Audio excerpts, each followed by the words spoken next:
I give a fuck? Why do I give a fuck? Why do I try so hard? Why do I care so much? Welcome to Why Do I Give a Fuck? A cross-cultural conversation between myself, Deanne Tate, and Johanna Thompson. In these times of great struggle and possible shift, we ask ourselves, why do we give a fuck about any of it? How does the lens we see the world through impact what we see? And what do we do about it? Happy New Year! First, let me put on my... Oh, yeah. Not even blowing. Oh, it didn't.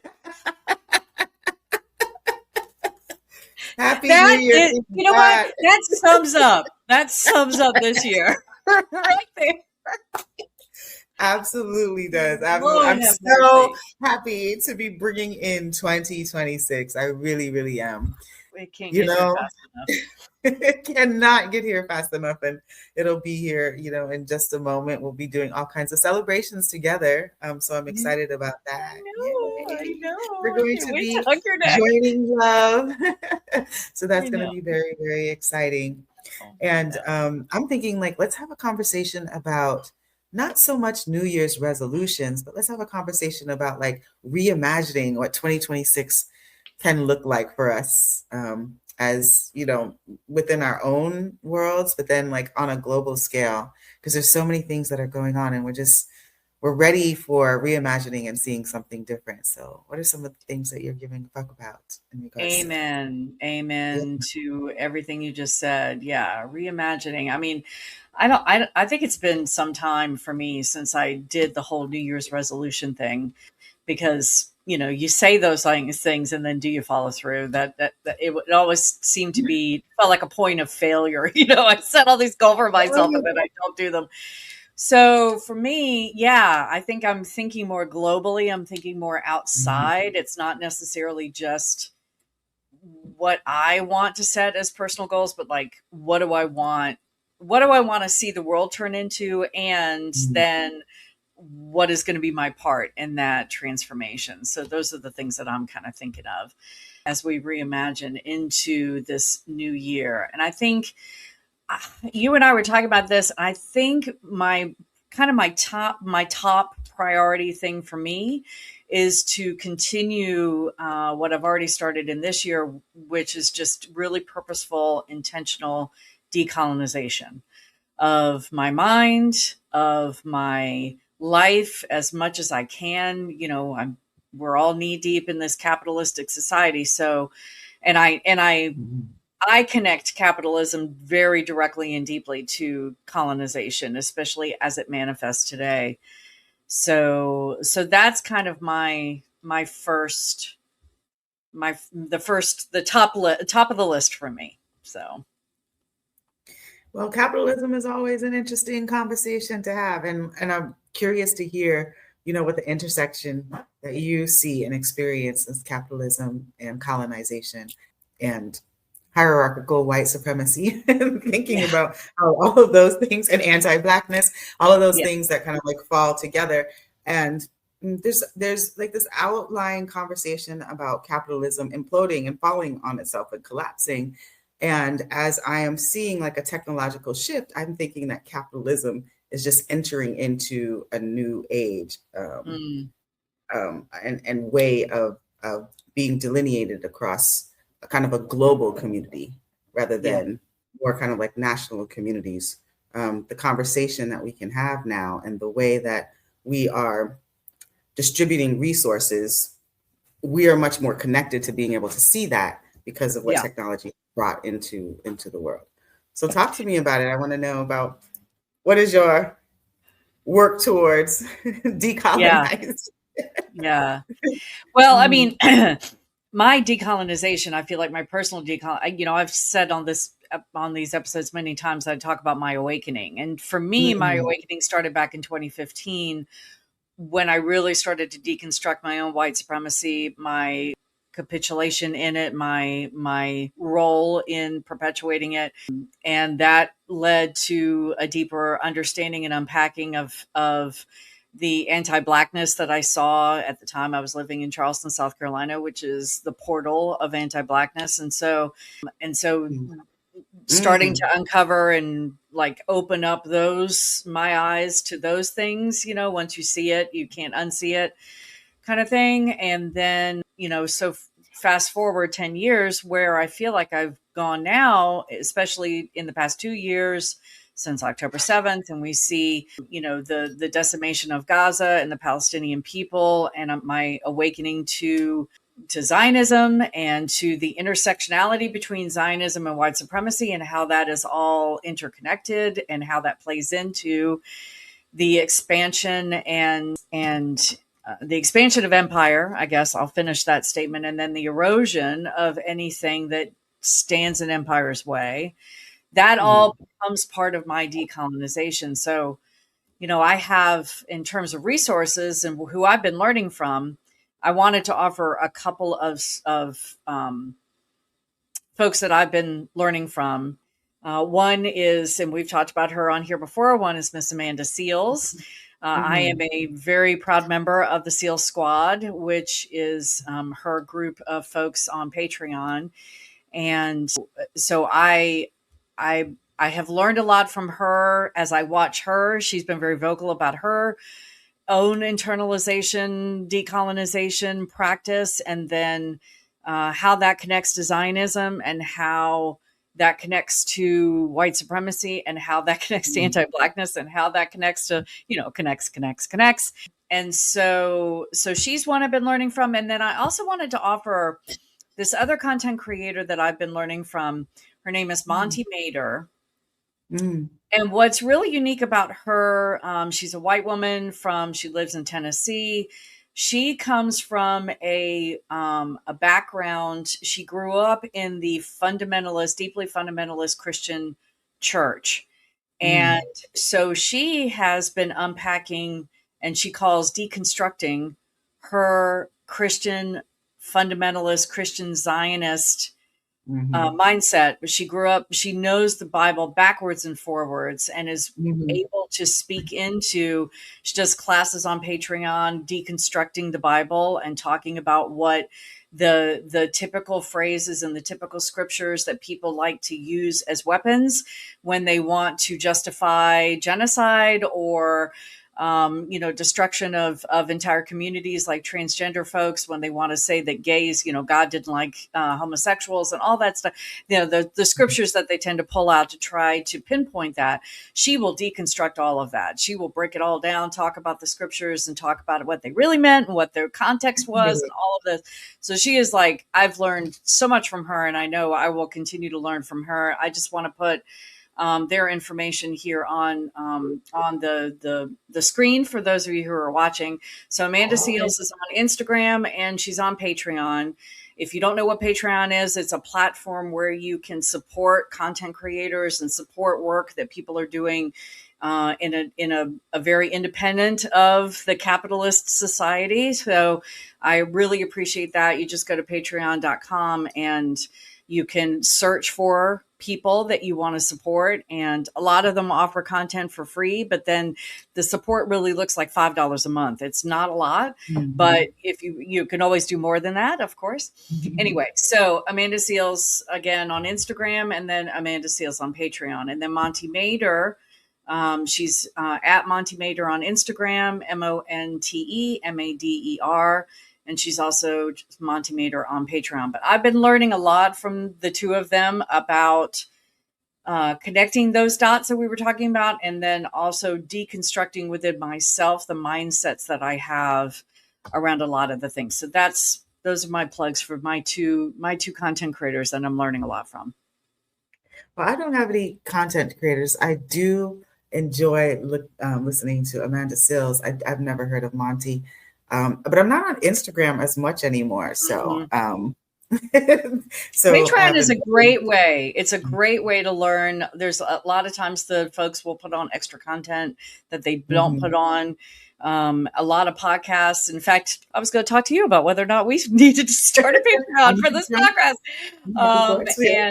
Yeah, so it's a way to support these folks outside of that typical capitalistic. I know Amanda Seales has gone through real heavy shadow banning on any of the socials. She's had Zionists shut down her shows. She was doing a one-woman show, and they were shutting down the ticket sales, shutting down, making the venues cancel on her at the last minute. They were making it very difficult for her. So she has worked really hard to separate herself. She moved away from LA, got away from all of that, and has worked really hard to separate herself from those typical mechanisms that folks utilize because it was just too easy for them to sabotage her. And so Patreon is a way to kind of avoid that. And Monty Mader, I think, is also using those tools. Anyway. So it's very interesting that you bring that up, because I'm thinking about kind of a topic of our discussion where we're reimagining like what's happening in 2026. And that brings me to, I'm really being alarmed by one of the legislations that's going through, where the administration has decided that they want to develop a department to kind of over surveil what's going on social media and what people are putting out. And I heard tell of this department is being asked to have a 30-minute response time to finding or hearing or seeing something that is presented that the administration finds is inappropriate. And that type of alarm comes from thinking about the way that technology is already existing and moving along. And those type of things really, really concern me. And I know that you wanted to share a clip about, as we're talking also about decolonization. And when we talk about decolonization, we're talking about dismantling structures that are programmed kind of political ideologies. We're talking about like the ongoing like cultural, psychological, and economic shifts. And I'm getting that definition from the way decolonization would be explained if you're looking it up on Google or something like that. We're actually talking about all of the ways that you have been programmed in your development to think about how you exist as a citizen, as you exist in the context of the nation that you live in, so where your identity is, as we exist as a part of a nation in a more global community. And because we have technology and AI that is connecting us in a different way for those folks who have access, it's really important to think about who is steering that work and what are the intentions and motivations of the people who are steering that work. And so it's important to like look at this clip that you were about to share. And I think that's a really good way to bring that up right now. Okay. Yeah. So I saw this clip actually watching Amanda Seales' show that she does every Wednesday. She does 4 hours on it's called Amandaland Views from Amandaland on YouTube. And she showed this clip and talking about decolonization and talking about the role that AI plays. And I thought it was fascinating. So it is actually from a content creator on Instagram called Deep Curates. So that's at DEEPCURATES for those who are listening. And so they're the source of this, the origin source of this clip. So yes, I will add it to the stage here and we will take a look. And American presidents are now speaking the same words. They are telling the same lies. We are watching the collapse of the international order in real time, and this is just the start. Coups are like concrete. When they stop moving, they set. It is already later than we think. This image, some of you in this room might know these people. I call it tech bros in hostage situations. It's a message to you. This is Putin's playbook. He allows a business elite to make untold riches in exchange for absolute loyalty. Some people are calling this oligarchy, but it's actually bigger than that. These are global platforms. It's broligarchy. There is an alignment of interests that runs through Silicon Valley to what is now a coming autocracy. It's a type of power that the world has never seen before. I'll go ahead and end it there so that we can, in the interest of time, just keep talking. So tell me, how you were impacted by this when you heard this clip, or what was the way that Amanda Seales was talking about it? Oh, I'm not going to do justice what she was talking about, but yeah, just in a nutshell, the thing that really struck me was the global vision of all of these narratives. And you and I have talked about this before, in that you always need to consider the source. You always need to consider who's weaving the story, because they have a reason that they're weaving the story they're weaving.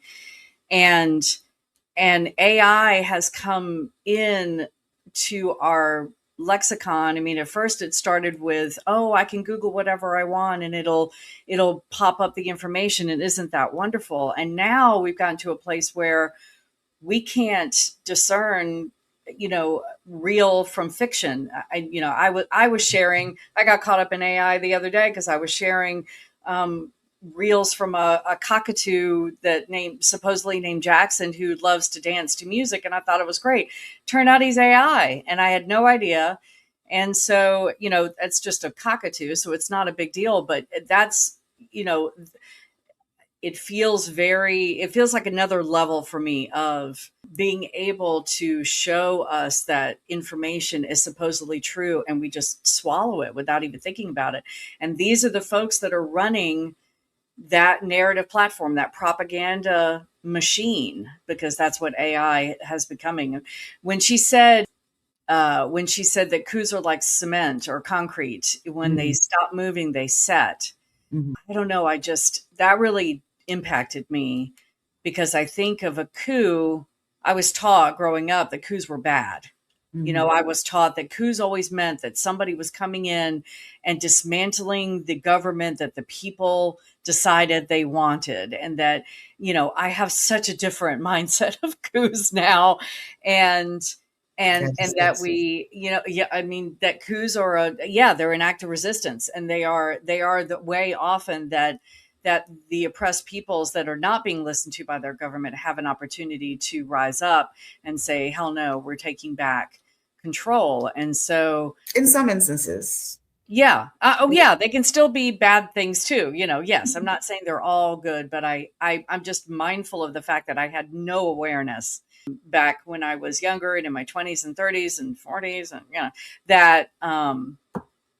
that coups could be an agent of change for the good and not necessarily for the bad. I was always taught they were bad. So I don't know if that answered your question, but that's the thing that came. No, but what it did is created a curiosity as always, because if we're thinking about, when you're talking about a coup, or I'm in the context of the person on the video talking about the coup being set in cement, and the coup, I'm curious, is the reference the coup to the broligarchy that she referenced, and the autocracy that our world is seated in?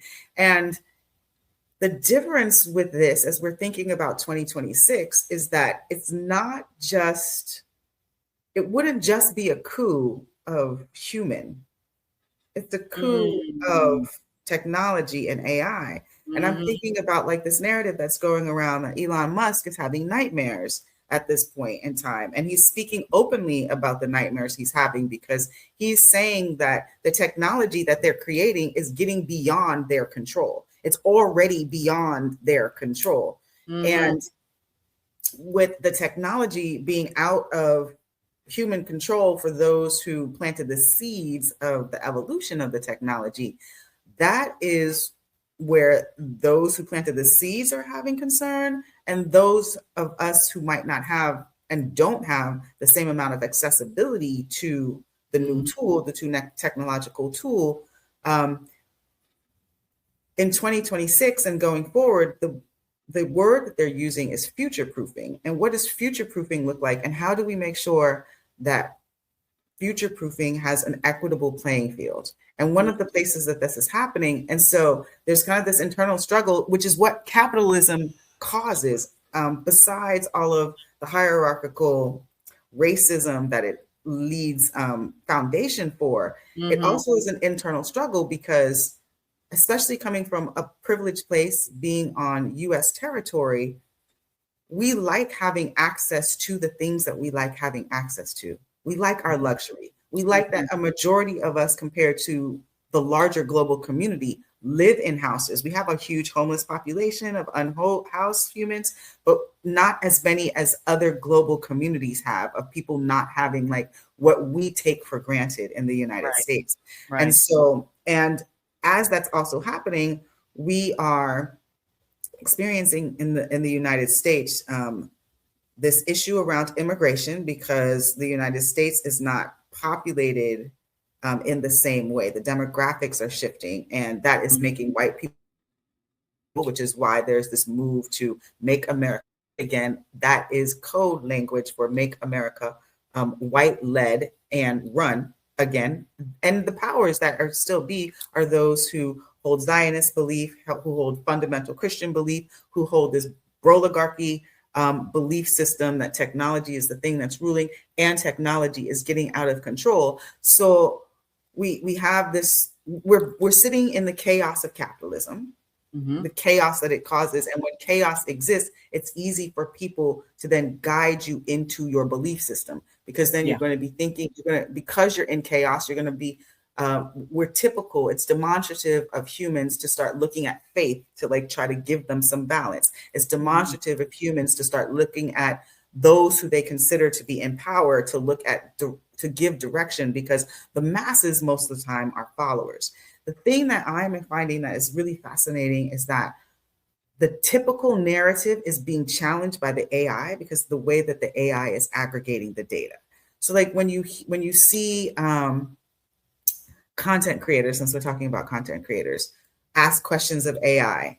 If you were choosing to come down to earth, which race of people would you choose to want to be? And then the AI starts to give this whole entire conversation about how coming to earth as a human would be best if you came as a Black identified human, because of blah, blah, blah, blah, blah, blah, blah. And then then other people being very frustrated, angry at the AI for that, or discrediting the AI for not having or being able to aggregate the whole data. And so I'm thinking about like, what is this challenge that we're going to have between what our belief systems are and how the data is being aggregated, and how the folks that have created the data are telling us now that AI is uncontrollable. And we can't, to your point, differentiate between what is actually true data that's being aggregated and data that is being aggregated from the false narratives that exist, and people continuing to feed in information to this technological tool. It's really Right. like, yeah. Mm-hmm. Yeah, I mean, first of all, I want to say you froze a little bit when you were talking about white people. So those are the gremlins. You know, they must be listening.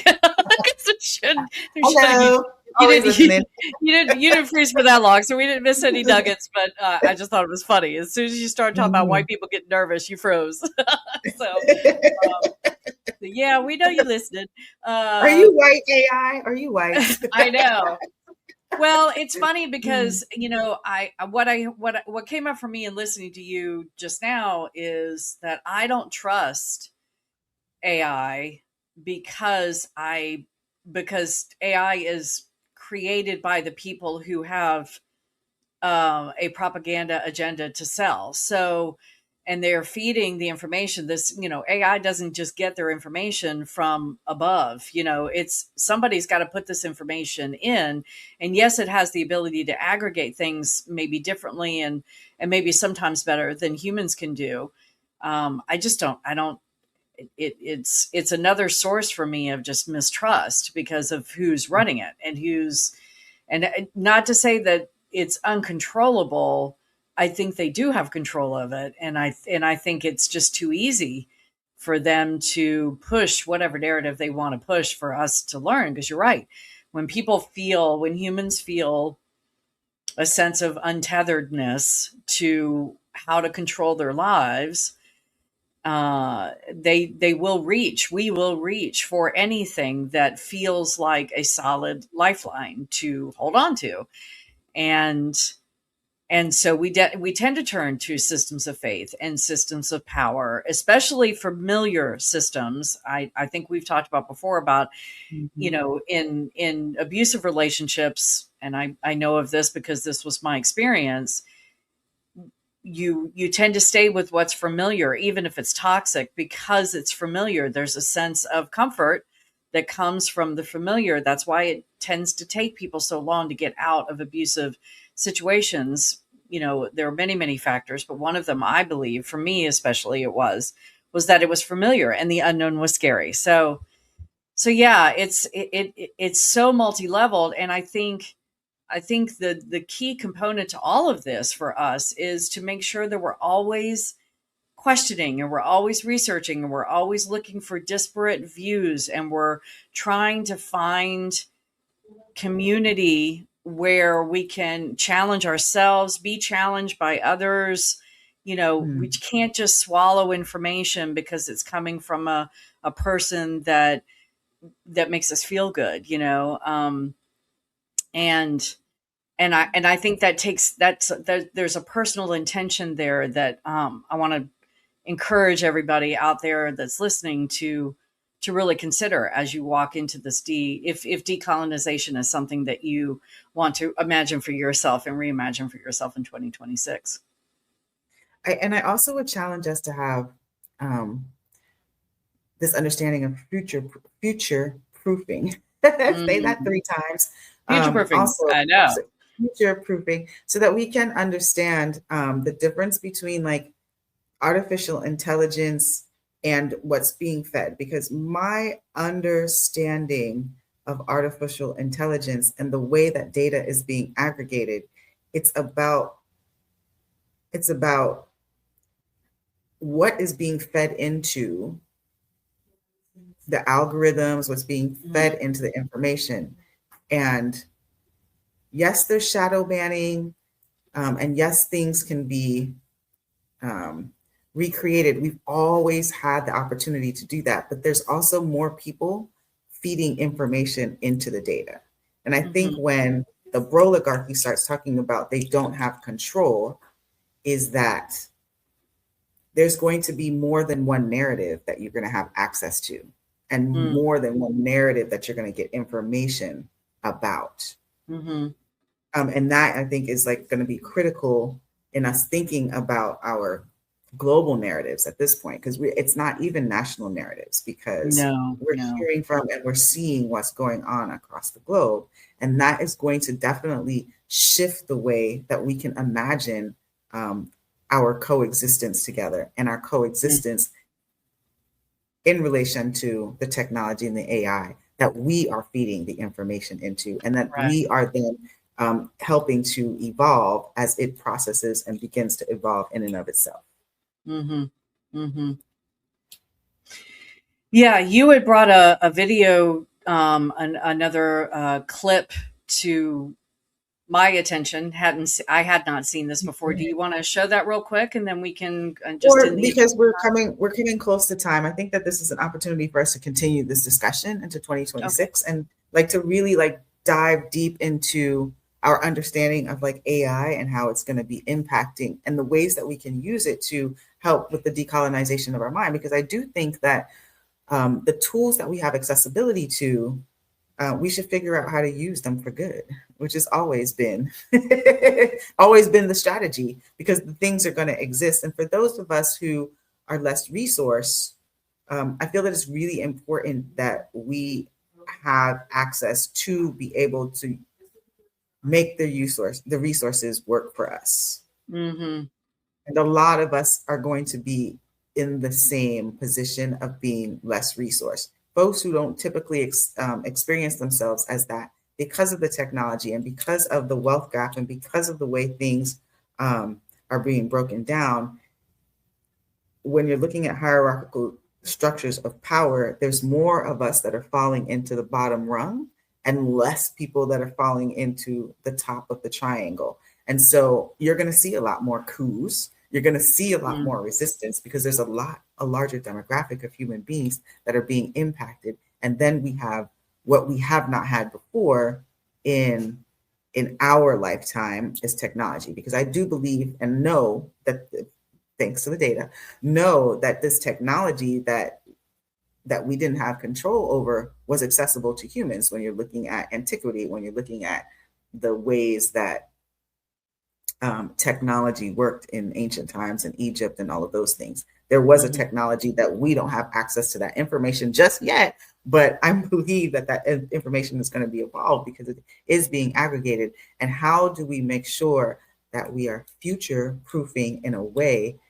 that we can decolonize our minds from what we are used, the ways that we're used to taking in and determining the information that helps us to exist in our most effective way as humans.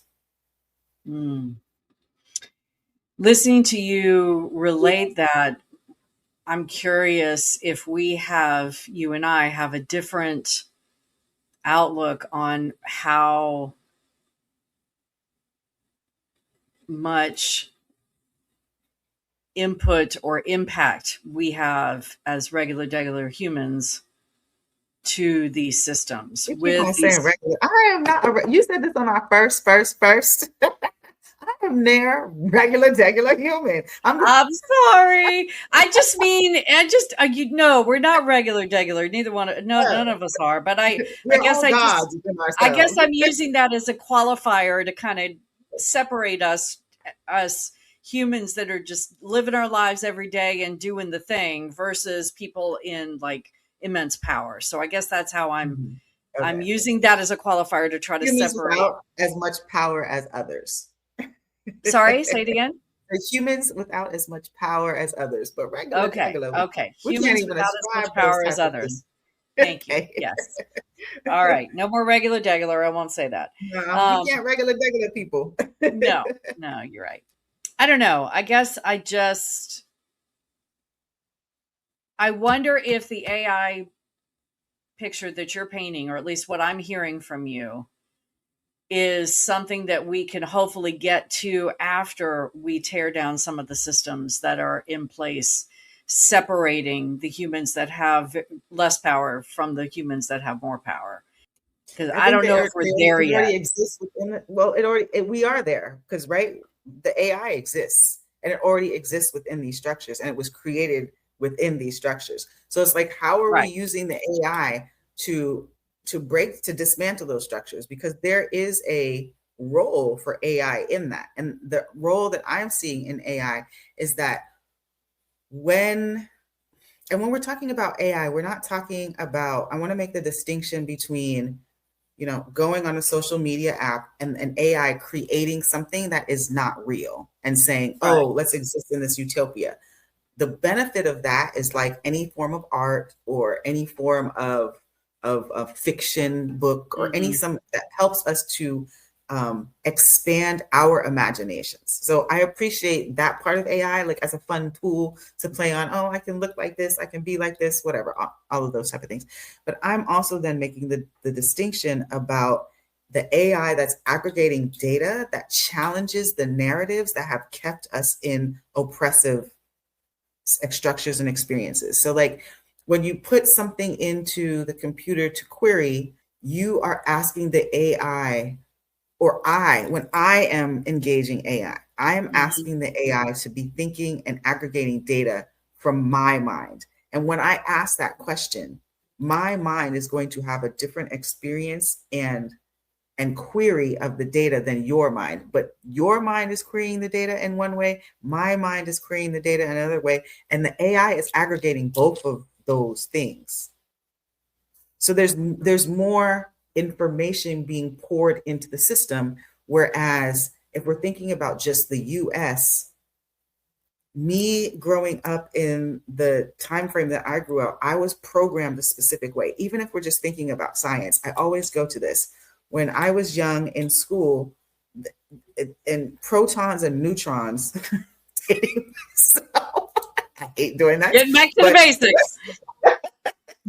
But like, you know what I mean? Like atoms, like being the smallest particle, protons and neutrons weren't the thing that we were talking about. We were just talking about atoms at that point in time in science class. And now we can actually talk about when I was helping my young people learn their science, we're then starting to talk about the electrons and the ways that, you know, they're combining. So the access to information and our knowledge is so much more expanded with the technology, that we're moving so much quicker at a pace of knowledge building and expansion, where young people can do things and access things that are unimaginable to me. And I appreciate that tool, and I appreciate the opportunity, speaking to future proofing, that it gives a different playing field than the playing field that we have, that there could be more equity with the technology if used and accessible to a larger demographic of people to input data into that technology. I hear you, and I guess I'm thinking more along the lines of not trusting the people that are running the AI show to put in the information that they feel serves their purpose. Yeah. Because the information's got to come from somewhere. Somebody is feeding it, and I know that it gets fed also each time we use it, right? Each time we ask a question, each time we ask about the name of someone who maybe AI hasn't. We've talked about this before, where there are more. If there are more people that look like me using AI than there are people that look like you using AI, then that's going to create more of an imbalance. So I guess that's what I mean by I feel like we're not quite there where we can use it as a true tool, because I don't trust the mechanic who made the tool. I guess That I hear you. If I'm going to use the metaphor that way, yeah. And to my point, the mechanic who made the tool is saying he's scared because he's losing control of the tool, because he thought that he'd be able to continue to intentionally drive a narrative. And the reality of the situation is that the more, and this is why DEI matters so much. This is why having a larger and a diverse aggregated amount of data and amount of people sitting in the room around the table gives you more and expanded information of experience. And that's what's happening with the data. And these people are losing control of it. And that's why they're over surveilling people now. Because you can say that there's an evil LGBTQIA human being, and that person is on social media talking to your child, being normal, just putting on makeup. It's not really actually harming anybody. They're not doing anything weird. And so you can run the narrative that this is a horrible person, because now you can have an actual connection with that person. You cannot run the narrative that Black fathers are not present, where you're seeing a whole bunch of Black fathers on social media with their kids taking care of them. You cannot run the narrative that it's only Black people who are poor and white. You can, because the AI can make up these stories, but then there's other stories that can be made up to counteract them, and you now have control over them things. And so I think that is the fear of the mechanics. The broligarchy. The broligarchy is that, like, we could try to put out this narrative, but as long as the technology is accessible to a larger demographic of people, we can't uphold that narrative. And then as the gap of information knowledge shifts, we're going to have a different experience. And we're also putting it in the hands of technology to do a majority of our human functioning, except for planting seeds right now in the fields to give us food. But right now, I say, because robots are going to start planting the seeds too. And when the robots decide that they don't want to plant the seeds anymore because we are the problem, right? And that's what's happening. The more information that we have, the more that we're aggregating the data, that we are killing our ozone layers, that we are depleting our water source, that we are, ruining all of our things. And I love having this conversation outside of the US, because it gives me a knowledge base about how people who are less resourced think about it. And they think about it as there's a system. Oh, I know that we're running over so high, but that there's a system that happens, like even in the water cycle. So as we're saying that water is running out, and we're using it, we also have glaciers that are melting that we can't control, right? So it's just like there is a cycle that continues to happen, and we have to come out of our silos. A big part of decolonization is coming out of your personal silo and your personal narrative and looking at a larger global community. Yeah. No, you're right. You're right. And to the point about the glaciers, the Earth is going to be fine. The Earth is going to be fine. We are going to, the Earth eventually is going to be like, y'all need to go. We cannot survive with y'all here. So, and we've seen it. Yeah. And there will be stories about it, Yeah, so there will be. That is it. Well, thank you, my friend. So as we go into this new year, just I encourage everyone. I think this has been a great conversation, and yes, we will continue to talk about this in 2026 on the other side. But what is your reimagining going to be for this year and this next year and the years going forward? And how can you bring your children along with you? And how can you bring your family members and your community members along with you? My license plate says reimagine because that's like the thing, that's all ever present for me. So thank you so much for this conversation, and Happy New Year. Get to hug your neck in just a little bit. I can't wait. Anyway, love you, my friends. We'll do another blow. Yeah. All right. Happy New Year. Happy New Year. Why do I give a fuck? Thanks for joining us. Until next time, as you move throughout your day, continue to ask yourself, Why do I give a Fuck is produced in collaboration with Johanna and Deanne. Music by Norwegian musician Water. See you next time.